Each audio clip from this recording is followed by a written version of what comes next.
तो पिछला पॉडकास्ट आपने सुना, अभी मेरे कुछ पॉइंट्स बाकी रह गए थे, जो दीदी ने वीडियो डाला है, जिसमें उन्होंने गुड़िया यानी कि उनकी जो हाउस हेल्प है, उसको रेस्क्यू किया है। तो वो वाक़ई में बहुत ही कमाल है और भई बहुत ही मैं तो ये कहूँगी कि इंसानियत का उन्होंने परिचय दिया है। बट कुछ चीज़ें हैं, मैंने जो पिछले वाला पॉडकास्ट बनाया था, उसमें मैंने एजेंसी के लिए बहुत सारी वॉइस रेज़ की थी कि इस तरीके से लोग कैसे ट्रस्ट करेंगे उन पर। किसी भी तरह की कोई भी जो भी इस तरह की एजेंसी है जिसके थ्रू लोगों को इधर से उधर काम मिलता है। एजेंसी अपना काम करती है, वो लोग अपना काम करते हैं। लोग गाँव से आते हैं, गरीब-गुरबा लोग इसलिए आते हैं कि वही वो अपनी ज़िंदगी में कुछ बेहतर कर सकें, अपनी फैमिली के लिए कुछ बेहतर कर सकें। लेकिन वहीं अगर इस काम के चलते अगर उनकी जान पर चीज़ें बन आए तो उसका ज़िम्मेदार कौन? हम सोशल मीडिया पर हैं, हम अपनी वॉइस रेज़ कर सकते हैं जिस तरीके से दीदी ने अपनी वॉइस रेज़ की है, और ये वीडियो बनाया है इसलिए कि जिससे कि ज़्यादा से ज़्यादा लोगों में अवेयरनेस, और भी बहुत सारी बातें उन्होंने बोली हैं जिसके पॉइंट्स अभी रह गए हैं। चलिए वही सारी बातें आपके साथ शेयर करते हैं। Hi friends, welcome back to my channel. Channel में न्यू है तो चैनल को सब्सक्राइब कर लें और साथ ही साथ बेल आइकन प्रेस कर दें, जिससे कि हमारे आने वाली वीडियो के नोटिफिकेशंस आपको पहले ही मिल जाए। कुछ लोग होते हैं व्लॉग और पॉडकास्ट सुनते हैं, उस पे कमेंट करते हैं, अपनी राय रखते हैं।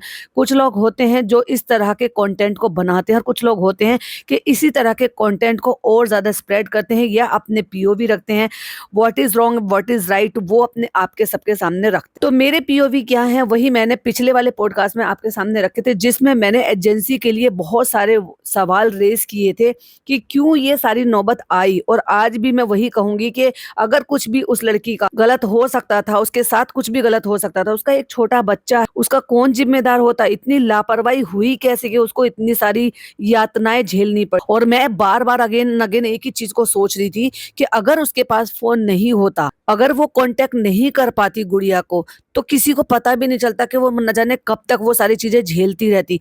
एजेंसी वाले तो शांति से आराम से बैठे हुए थे, और क्यों बैठे हुए थे? अगर उनको पैसा नहीं मिला तो एजेंसी वाले शांति से क्यों बैठे हुए थे? क्योंकि हर एक इंसान पैसे के लिए काम करता है, लेकिन पैसे के लिए काम भी करता है और उसको अपने आप को स्वस्थ भी रखना है। अपनी फैमिली के लिए आगे चल के अगर अपने आप को अपना ख्याल रखेगा या फिट रहेगा या अपना मानसिक संतुलन उसका ठीक रहेगा, तभी तो वो जाके अपना आगे तक लंबे टाइम तक काम कर पाएगा, जिससे कि अपनी फैमिली को पाल पाए। लेकिन अगर किसी के साथ इस तरीके से व्यवहार होगा तो इसका जिम्मेदार कौन होता है? तो क्या इस एजेंसी के लिए कुछ सवाल आपके मन में नहीं आए कि क्यों इतनी नौबत आनी पड़ी? क्यों पुलिस वालों ने इस चीज में मदद नहीं की? क्या उनके लिए कोई भी बात सवाल नहीं उठाया जा सकता? एक लड़की की जान पर बनी आ रही थी, लेकिन फिर भी वहां पर, जैसे कि सैम दीदी और भैया ने बताया कि वहां पर पुलिस वाले बैठे हुए थे, कांस्टेबल भी थी, लेडी कांस्टेबल भी थी। क्योंकि 10 बजे के बाद हो या रात में कहीं पर भी हो, आप वहां पर किसी को बचाने जा रहे थे, ना कि किसी को अरेस्ट करने जा रहे थे। और ये आपका पहला धर्म है कि अगर किसी को हेल्प है, चाहे फिर वो मेल हो, फीमेल हो, अडल्ट हो, बच्चा हो, आपकी फर्स्ट प्रायोरिटी बनती है कि पहले उस चीज को जाकर देखा जाए कि एक्चुअली वो सब चीज ठीक है क्या नहीं है। उठना भी गवारा नहीं समझा, जाना भी गवारा नहीं समझा, तो क्या ऐसी चीजों के लिए जिम्मेदारी नहीं बनती है हम लोगों की, जो हम समाज में रहते हैं, कि इस चीज के लिए वॉइस रेज कर सके? क्यों नहीं वो लोग उठे? क्यों नहीं उन्होंने कोई एक्शन लिया? क्यों उन लोगों के साथ नहीं गए? वो जो बता रहे हैं भैया जी कि भैया वो बच्चे हैं, बच्चे बच्चे बोल रहे हैं, तो इसका मतलब वो बहुत ज्यादा उम्र के नहीं होंगे। अगर 36-37 साल के हमारे भैया जी हैं और वो उनको बच्चे बच्चे बोल रहे हैं, तो हो सकता है 20-25-30 साल के, सॉरी 20-25 या 22 साल के ही लोग हों। तो क्या इतने छोटे लोगों को जिम्मेदारी दे दी गई है वहां से एक लड़की को रेस्क्यू करने की, जहां पर उनको उनकी एजेंसी को बैन किया गया है कि उनकी एंट्री ही बैन कर दो, वहां पर नहीं जाए?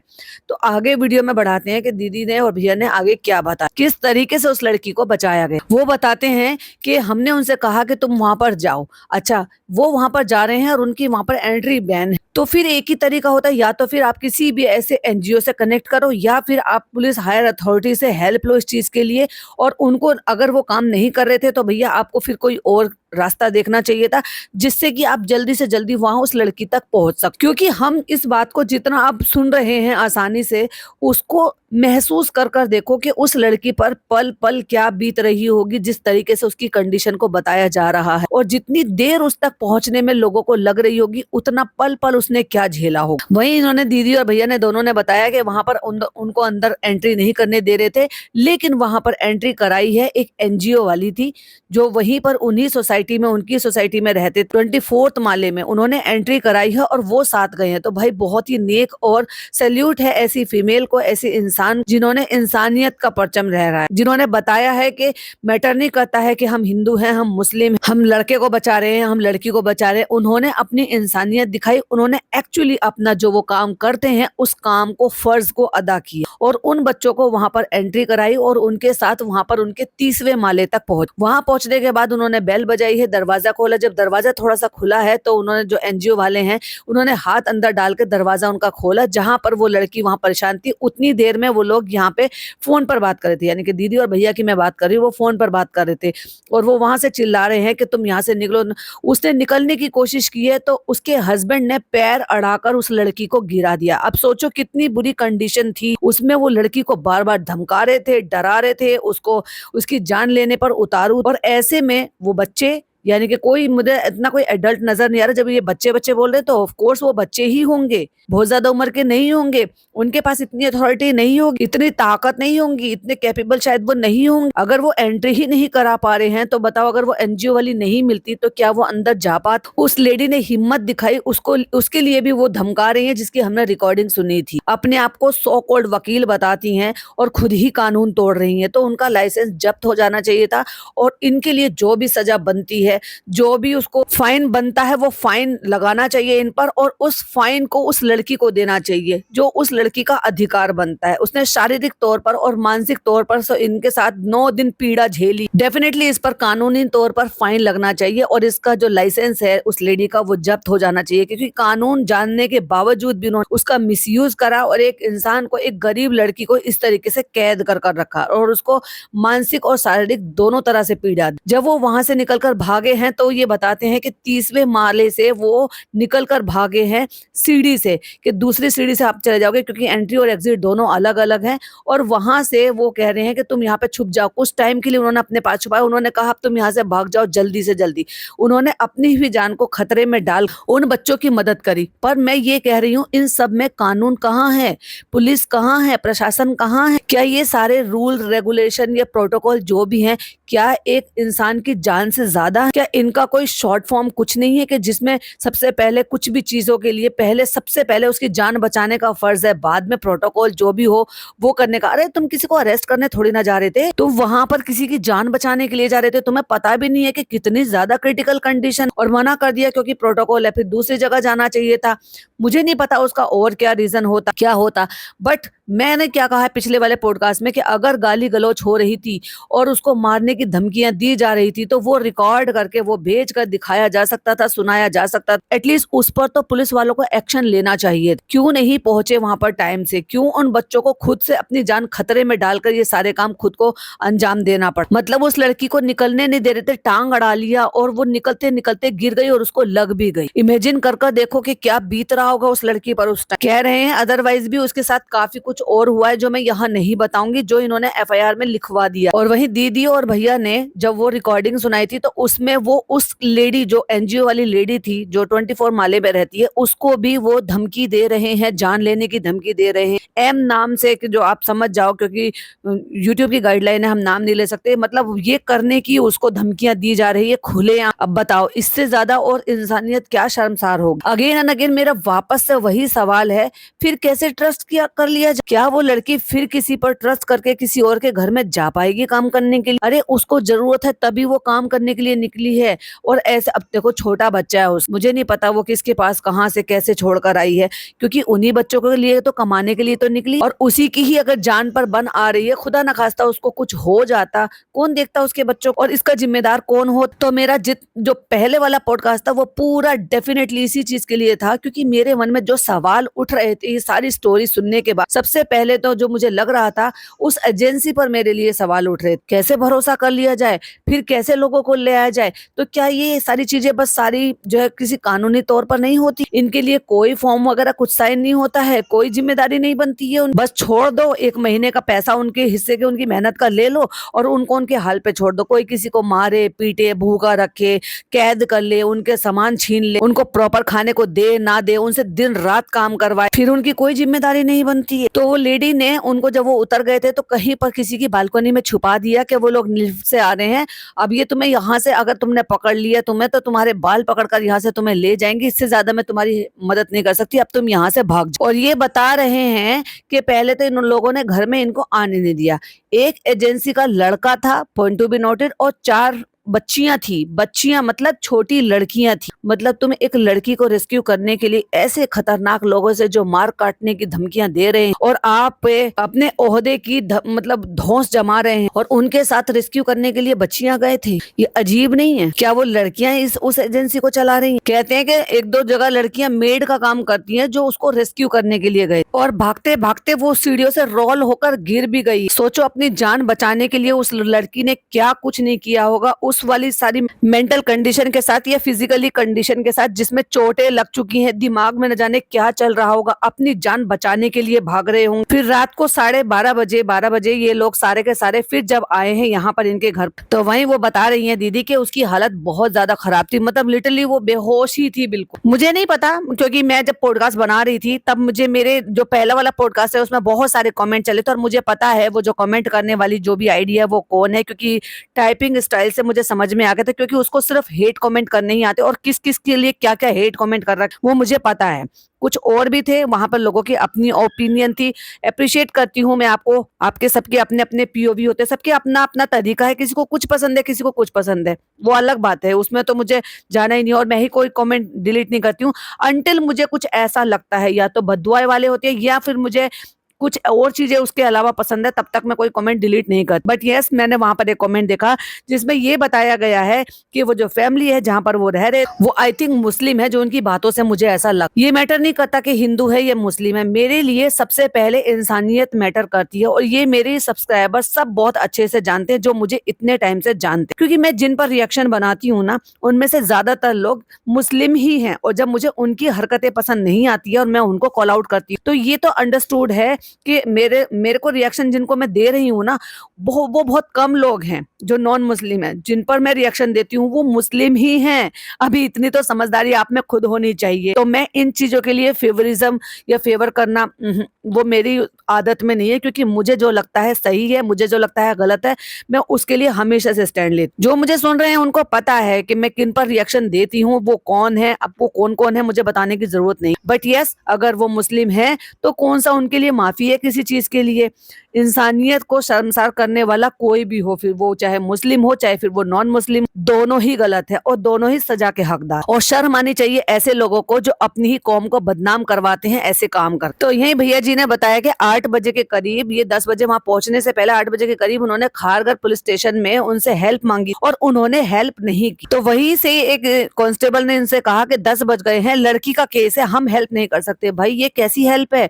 ये कैसे तुम्हारा प्रोटोकॉल है जिसमें एक बच्ची की, लड़की की जान पर बनी पड़ी है और तुम प्रोटोकॉल के बारे में सोच रहे? एक्चुअली वो काम करना नहीं चाहते थे, क्योंकि वो बता रहे हैं कि वही लेडी कांस्टेबल वहां पर बैठी हुई, और ऐसे ही लोग होते हैं जिनकी वजह से देरी होती है और चीजें जो है ना वो हाथ से निकल जाती, जो एक्चुअली अपनी ड्यूटी को ईमानदारी से नहीं करते। तो वही वो भैया जी बता रहे हैं कि मुद्दा इतना ज्यादा आगे बढ़ गया और उसकी जान भी जा सकती थी। अब सोचो, तुम किसी को अरेस्ट करने के लिए नहीं जाते, तुम्हारा प्रोटोकॉल तुम्हें रोकता है, पर तुम किसी को रेस्क्यू करने के लिए तो जा सकते हो।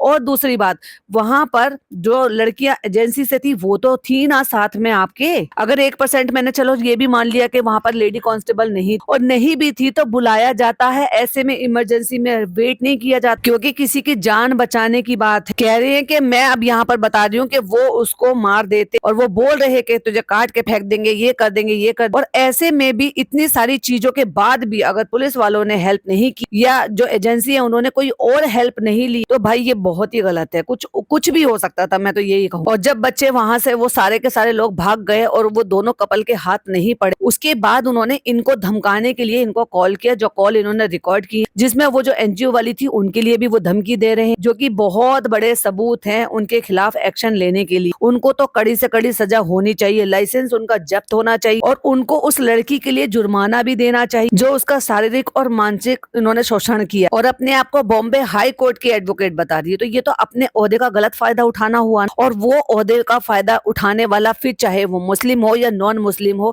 मुझे कोई फर्क नहीं पड़ता, उसको सजा का पूरा हक बन के उसको पूरी तरीके से सजा मिली। और ये भी अच्छा हुआ कि वहाँ जो वो लोग गए थे, बच्चे जो गए थे, उन्होंने वहां पर खड़े होकर सारा वीडियो बनाया है, जो कि एक एविडेंस के तौर पर जमा कर दिया गया। और बार बार एक ही बदतमीजी कर रही है, जब इधर से बोला जा रहा है कि तुम्हें तो बदले में दूसरी मेड मिल जाए, नहीं तो तुम्हारे पैसे तुम्हें वापस से मिल जाएंगे, नहीं उनका जान जाएगा। अरे भाई तुम होते कौन हो जान लेने वाले? और तुम्हें अधिकार किसने दिया? जस्ट बिकॉज क्योंकि तुम हाई कोर्ट की वकील हो, और वो पता नहीं है भी या नहीं है, पता नहीं, क्योंकि दीदी ने तो यही कहा है कि वो खुद को बताती है क्या नहीं हमें नहीं पता। बार बार एक ही बात को बोल रही है, बुलाओ उनको वरना एम होगा, बुलाओ उनको वरना एम होगा। देखो तो सही, खुलेआम धमकी देना, खुलेआम ये सारी बातें कर। और उसके बाद वहां से निकलकर जब इनसे बात करने के बाद भी उनकी बात नहीं बनी और बच्चे उनके हाथ से निकल गए, तो उन्होंने खारघर पुलिस स्टेशन में फोन करवाया और वहां पहुंचकर वहां से पुलिस स्टेशन से फोन करवा रहे हैं इन बच्चों को कि अभी तुम लोग ऑटो घुमाकर वापस आओ। मतलब देखो, जब एजेंसी वाले वहां पर पहुंचे तो पुलिस वालों ने हेल्प नहीं करी, लेकिन वही जब उन लोगों ने फोन किया या वहां पर पहुंचकर उनसे फोन करवाया तो वो फटाक से बच्चों को फोन कर रहे हैं। अब ये प्रशासन का, ये सारी चीजों का, लॉ का मिसयूज नहीं है? तो वापस से इन्होंने कहा कि तुम कहीं नहीं रुको, वापस मत जाओ, सीधा घर आओ। घर आए हैं, फिर ये भैया जी जो है उनको साथ में लेकर गए हैं। वहां इनका वो नहीं लग रहा था, क्योंकि हर जगह का, चौकी का, थाने का अलग रहता है, क्योंकि अपने अपने एरिया का रहता है। फिर उनके एरिया में वहां पर गए, वहां उन्होंने एफआईआर कराई। और वहीं पर देखो, जो सीनियर थे उन्होंने दूसरे स्टेशन से, जहां से उनको हेल्प नहीं मिली, वहां के ऑफिसर्स के लिए उन्होंने माफी मांगी। तो वहीं पर उन्होंने 8 बजे तक वहां पर रखा है, एफआईआर हुई है, उसका मेडिकल हुआ है और होना भी चाहिए। अब देखने वाली बात यह है कि आगे चलकर क्या कानूनी कार्रवाई उन पर होगी। सख्त से सख्त उन पर कानूनन कार्रवाई होनी चाहिए। एक तो ये इन्फ्लुएंसर है, ब्लॉगर है, सेलिब्रिटी है, इनकी तरफ से भी ये सारी बातें पब्लिकली आई, प्लस उन्होंने एफआईआर भी कराई है, प्लस इनके पास सारे एविडेंस भी हैं, वीडियो फॉर्म में भी हैं, ऑडियो फॉर्म में भी। और इसी तरीके से उन्होंने ये बताया है कि हमारे ये वीडियो बनाने का मकसद ये कि हर सोसाइटी में ऐसा कोई ना कोई होता ही है, और ये डेफिनेटली है, क्योंकि ये जो सोसाइटी कल्चर हो गया है ना, ये एक ऐसा कल्चर है कि दरवाजे से अंदर अंदर सिर्फ आपका अपना घर है, दरवाजे के बाहर क्या हो रहा है, बराबर में क्या हो रहा है, किसी को कोई लेना देना ही नहीं। और जब इसी तरह का कल्चर है ना, तो लोग किसी के भी पचड़ों में नहीं पड़ना चाहते हैं, और बराबर में पता भी नहीं होता है कि कौन किसके साथ क्या यातनाएं कर रहा है, क्या किसी को टॉर्चर कर रहा है, क्या कोई क्या झेल रहा है। कि अगर आपके आसपास भी ऐसा कुछ हो रहा है तो आवाज उठा। और अगर वो जो 24 माले वाली जो एनजीओ वाली हैं, अगर वो हेल्प नहीं करती तो क्या वो लड़की वहां से निकल पाती? अगर वो हिम्मत नहीं करती, बहुत सारे लोग बचते हैं इन सारी चीजों से कि भाई हम इनके पचड़ों में नहीं पड़ना चाहते, हम क्यों किसी के पचड़ों में पड़े। लेकिन कल को अगर आपके साथ ही इस तरह का कोई पचड़ा हो और दूसरा लोग भी यही सोचे कि हम इस पचड़े में नहीं पड़ना चाहते और आपकी हेल्प के लिए कोई ना आए फिर। और ये बात बिल्कुल सही है कि अगर आप कुछ भी ऐसी आवाज भी सुनते हो तो कम से कम आपको सिर्फ एक दरवाजा खटखटाने से भी चीजें रुक सकती हैं। सामने वाले में थोड़ा डर हो सकता है कि भाई कोई आया है, कोई पुलिस कंप्लेन कर सकता है, कोई चीजें बातें बाहर जा सकती हैं, तो आपके थोड़े से ही एफर्ट से ये चीजें रोकी जा सकती। और उसके बाद गुड़िया आई थी फ्रेम में, गुड़िया ने अपनी तरफ से रिक्वेस्ट किया है, गुड़िया की तरफ से भी उन्होंने रिक्वेस्ट करवाई, और ऐसी चीजों के लिए कम से कम एक्शन लेना चाहिए जिससे कि ये सारी चीजों में रोकथाम लग सके। मैं तो अगेन एंड अगेन अभी भी यही सोच रही हूँ कि अगर उसके पास फोन नहीं होता, अगर वो गुड़िया को फोन नहीं करती, तो किसी को पता भी नहीं चलता कि उसके साथ चल क्या रहा है। जितने वो लोग खतरनाक थे और धमकी देने से भी बाज नहीं आ रहे थे, और मतलब अपने ओहदे का फायदा उठा रहे हैं। और इस तरीके से खुलेआम धमकी देना तो भाई साहब सबसे बड़ा क्राइम है, और इनके पास सबसे बड़ा सबूत है। अब देखने वाली बात यह है कि इस पर कितना और कितना सख्त और कड़ा एक्शन लिया जा सकता है। जैसे कोई अपडेट होगी डेफिनेटली हम उम्मीद करते हैं कि दीदी के थ्रू वो भी हमें अपडेट देखने सुनने को मिले। तो वहीं भैया जी ने लास्ट में गुहार लगाई है कि एफआईआर करने का काम लड़की ने कर दिया है, हमने उसको सपोर्ट करने का काम कर दिया, अब आपके काम करने की बारी। हमें भी देखना होगा कि भाई ये क्या करते हैं इसके बाद। इतने सारे एविडेंस दे दिए हैं, इतने सारे प्रूफ दे दिए हैं, ऑनलाइन वो सोशल मीडिया पर आकर धमकी भी हमने सुन लिया, वो किस तरीके से धमकी दे रहे हैं। ना केवल उसको भी खतरा है जिन्होंने इनकी हेल्प करी थी, वो एनजीओ वाली, तो उनका भी भाई सब पता निकाल लो, और उनका भी जो भी उनकी तरफ से भी जो भी कंप्लेन करानी है वो कराओ, अपनी सेफ्टी के लिए जो कुछ करना है वो करो। यही बात है, सब कुछ सब जगह पुलिस और प्रशासन कुछ नहीं कर सकता है, अपनी सेफ्टी अपने हाथ है, अपने आसपास का ख्याल रख। थोड़े से अवेयर होने से बहुत सारी चीजें रोकी जा सकती। लेकिन असल बात तो ये है ना कि लोग किसी के पचड़े में एक्चुअली पड़ना नहीं चाहते, लेकिन ये सोच को अगर थोड़ा सा बदल दोगे, आज किसी के साथ है तो कल आपके साथ भी हो सकता। अगर आप दूसरे के लिए ये सोचोगे तो कोई दूसरा आपके लिए सोचेगा, तो ऐसे तो किसी की हेल्प होगी ही। तो फिलहाल तो वो अपनी जान बचाकर वहां से भाग आई है, उसके कपड़े, उसकी आईडी, उसका सब सामान उसका वहीं पर ही रह गया है, जो उन्होंने वहां पर गुहार लगाई है कि भाई प्रशासन से, पुलिस से, कि वो वहां से वो सारी चीजें उसकी रिकवर की जाए और उसके हवाले कर दी जाए। और मेरे ख्याल से तो उसको जुर्माना भी देना चाहिए इन सारी चीजों के लिए, जो उसने फिजिकली और मेंटली जो टॉर्चर वहां पर रहकर झेला है, उसको डेफिनेटली कम से कम 2 महीने की सैलरी उसकी बनती है इन सारी चीजों की, जो कि पुलिस वालों को और कानून को उन लोगों से लेकर उस लड़की को देनी चाहिए। और अगेन मैं यही कहूंगी कि एजेंसी वाले भी उतने ही जिम्मेदार हैं, उनको ये सारी चीजें सोचनी चाहिए थी कि हम अगर किसी इंसान को किसी के घर भेज रहे हैं तो उसके बाद आपकी भी जिम्मेदारी उतनी ही बनती कि वो जो इंसान है, जो लड़की है, जो वहां पर जा रही है, वो सेफ है कि नहीं है, वो इन्वायरमेंट उसके लायक है कि नहीं तो कौन कौन किसी पर बताओ ऐसे ट्रस्ट करेगा।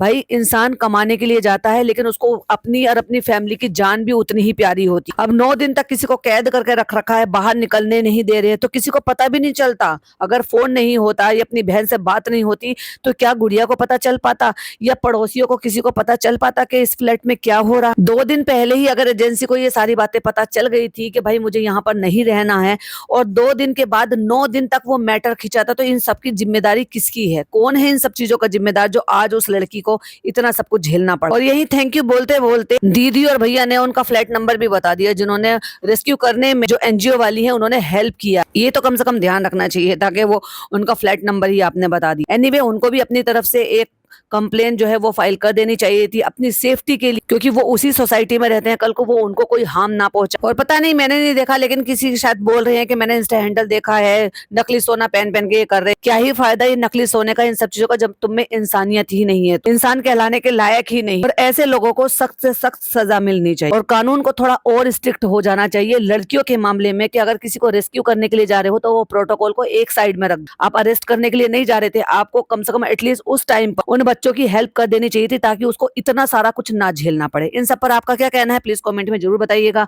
वीडियो पसंद आए तो लाइक शेयर कीजिएगा, चैनल पे पहली बार आए तो सब्सक्राइब कीजिएगा। फिर मिलती हूँ एक और नई वीडियो नई अपडेट के साथ। टिल देन बाय बाय, अल्लाह हाफिज, टेक केयर।